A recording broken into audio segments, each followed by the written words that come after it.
નમસ્કાર। આજે અમારા રાવળ સમાજની નવ પરગણાનું એક મહાસંમેલનનું આયોજન થયું હતું। ત્યાં અમારા રાવળ સમાજના ગૌરવ સમાજ એવા ચંદુભાઈ ભુવાજી આજે પધાર્યા છે અને જ્યાં નવું બંધારણ થઈ રહ્યું છે એના વિશે એ પણ 2-3 લાઈન કહેશે।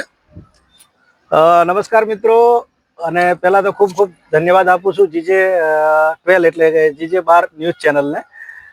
આજે અમારા નવપરગણા રાવળદેવ સમાજ વતી દરેક સમાજ જ્યારે હરણાફાળ દોડ ભરી રહી છે ત્યારે એના પડખે ચાલવાની કોશિશમાં, એના પડખે ચાલવાના પ્રયાસ રૂપે અહીંયા આજે આ મોંઘવારીમાં અમુક વધુ ખર્ચા ન થાય એના બંધારણ રૂપે અહીંયા આજે મિટિંગ થઈ છે।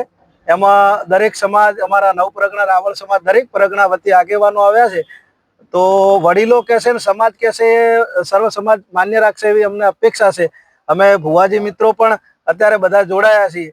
તો આ બંધારણ ખૂબ સફળ થાય, ખૂબ હિટ થાય એવી ભગવાન શિવ પાસે અને મા જોગણી પાસે પ્રાર્થના। Thank you. અને જે પણ કદાચ આ બંધારણમાં નવા કદાચ કાયદા અને નવા બંધારણનું કંઈક રચના થવાની છે એના વિશે કંઈક તમને કોઈ ખ્યાલ હોય તો થોડુંક જણાવશો।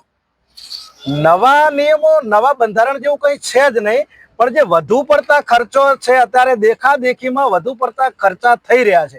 દાખલા તરીકે કોઈ આ કર્યું તો પેલાના ઘરે હોય કે ના હોય પણ એ કરવું, એ વધુ પડતી દેખાદેખીના ખર્ચા ના થાય એના નિયમો થવાના છે। બરોબર। જે પણ થાય અમારી રાવળ સમાજ માટે યોગ્ય થતું હોય એવું અમારે ચંદુભાઈ, અમારી સમાજના એક ગૌરવ સમાન માણસ છે, એમનું કહેવું છે।